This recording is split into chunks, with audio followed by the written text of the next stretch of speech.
아빠가 꼭 동참을 해줘야 되는 부분이 생기는데 그때 가서 뭘 하려고 그러면 이미 힘들죠. 아빠들이 적극적으로 이제 육아 그리고 또 같이 함께 하는 그게 굉장히 필요할 것 같아요. 분명히 이제 체력적으로 엄마가 따라다니는 것도 힘들어요. 그럼 그거를 그 빈틈을 아빠가 메꿔야 되는 부분이 분명히 생겨요. 특히나 친구가 남자아이 같은 경우에는 더더군다나 아빠의 그 저게 필요하기 때문에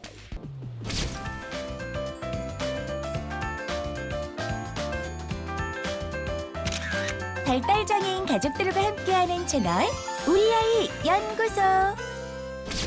9살 지적장애를 가진 윤호 엄마입니다. 윤호가 점점 자라면서 활동량도 많아지고 힘도 세지는데 거의 24시간 저와 붙어 있다 보니 이제는 제가 놀아주는데 한계를 느껴요.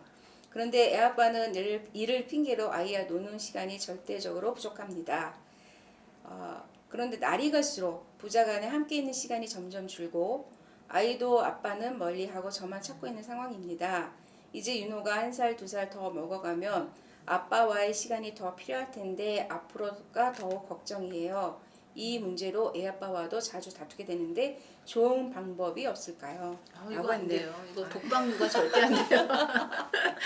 지금 이분은 지금 9살이잖아요. 아이가 지금 지적장애고 9살이면 빨리 아빠를 교육을 받게끔 해주셔야 돼요. 아빠 정신개조에 육아를 할 수 있게.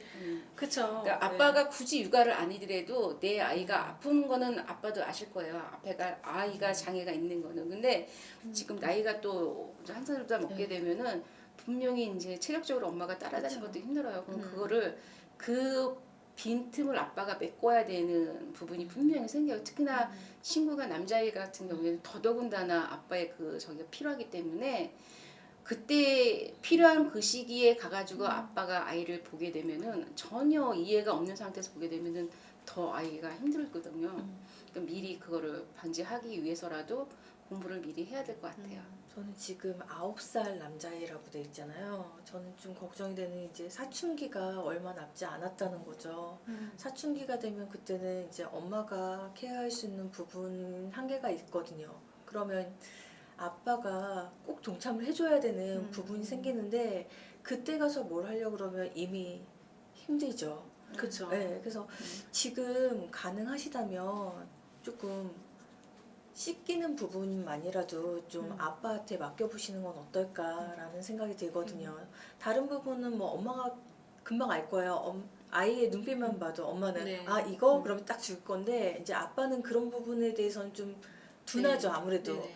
24시간 계속 보는 게 아니기 때문에. 그래서 씻기는 것만이라도 우선 먼저 네. 맡겨보셔서 조금씩 늘려보시면 이제 아빠가 글로 배우는 장애가 아니라 자기 아이를 보고 배우는 맞아요. 좋은 장애가 말씀이에요. 예, 그 부분은 이제 좀 알아갈 수 있지 않을까라는 생각은 해봐요. 우리 장애아이를 키운다고 해서 아주 많이 다르진 않거든요. 아버님들이 나는 못해 이렇게 하실 이유가 없어요. 보게 되면 이제 뭐 워낙 좋은 자료들도 많이 나오고 조금만 검색해봐도 어떻게 하면 좋을지 행동 요령이 다 나오잖아요 보면.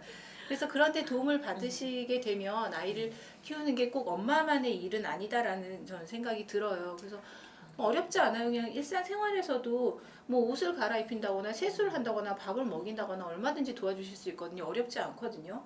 그런 걸 같이 해서 좀 육아에 동참을 해주시고 저 같은 경우는 좀 막내로 태어나서 그런가 우유부단하고 이런 점이 있어요. 그래서 결정장애라고 하는 거 있죠. 그게 딱 저거예요. 모든 면에서 이렇게 해야 될까? 어떻게 해야 될까? 뭘 사더라도 막 고민을 되게 많이 하는데 우리 남편은 저를 너무 사랑하잖아요. 그래서 모든 거를 함께 해주는 거예요. 그래서 그러다 보니까 아이 뭐 학교 문제 이런 거를 저는 이제 남편을 자꾸 많이 얘기를 해요. 그러니까 하나부터 10까지 남편한테 다 얘기하는 스타일이에요, 저도. 그럼 우리 남편은 하나부터 10까지 다 대답을 해주는 스타일이에요.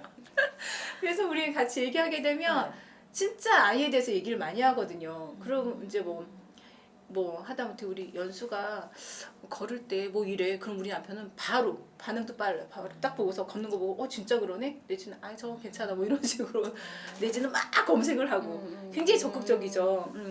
그래서 도움을 많이 받고 뭐 학교에서 여러 가지 문제가 있거나 아니면 대인관계 문제가 있을 때 남편한테 이제 남편 이러이러한 일인데 어떻게 할까? 그러면 남편이 또 막 얘기를 해줘요. 선생님한테 어떻게 여쭤봐. 어떤 식으로 여쭤보고 어떤 말을 하지 말고. 우리 남편이 진이네. 진이야. 맞아요. 진이야. 그막 대답을 해주는 거예요. 얼마나 고마운지 몰라요.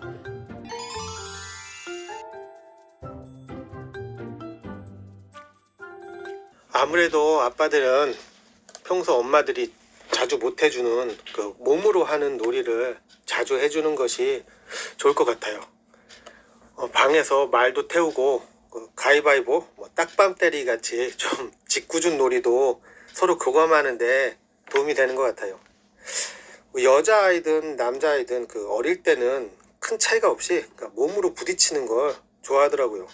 그리고 아빠들 모임도 요즘 절실하게 개 이야기가 나오는데 좀 저는 다른 시도가 있었으면 좋겠어요.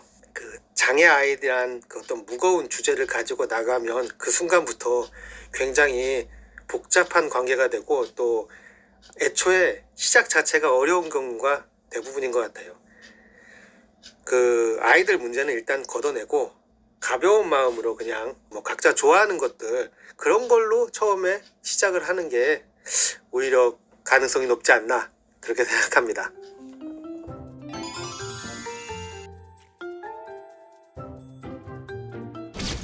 아빠들마다 또 개인 성격이 다 다르잖아요. 어떤 아빠는 다장다감한가 하면 어떤 사람들은 그냥 몸으로 하는 걸 좋아하는 사람도 있고 그러면 그 성향에 맞게 기회를 주는 거예요. 엄마가 뭐 이렇게 얘기하는 걸 좋아한다 그러면 아빠한테 뭐 책 읽기를 시킨다던가 엄마랑 대화를 통해서 뭐 이렇게 뭐 웃음을 준다던가 그것도 좋고 아빠가 좀 막 이렇게 활동적이다 하게 되면 집에서 뭐 말 태우기를 한다던가 이불 가지고서 뭐 이런 거 그네를 좀 태워준다던가 이런 식으로 좀 머리를 써서 아빠가 할 수 있는 역할 있잖아요. 아빠만이 할 수 있는 거 그거를 찾아서 아빠한테 계속 이렇게 해줘 가르쳐주면 아빠들 안 할 사람은 없어요. 처음에 또 어색해서 안 한다 빼더라도 아이가 하면서 웃는 모습 좋아하는 모습 보게 되면 아빠들 하거든요. 그래서 아빠의 할 수 있는 역할 그 시간 그거를 아빠한테 던져주는 거예요. 그래서 아빠도 같이 할 수 있게 그렇게 해주시면 좋을 것 같아요.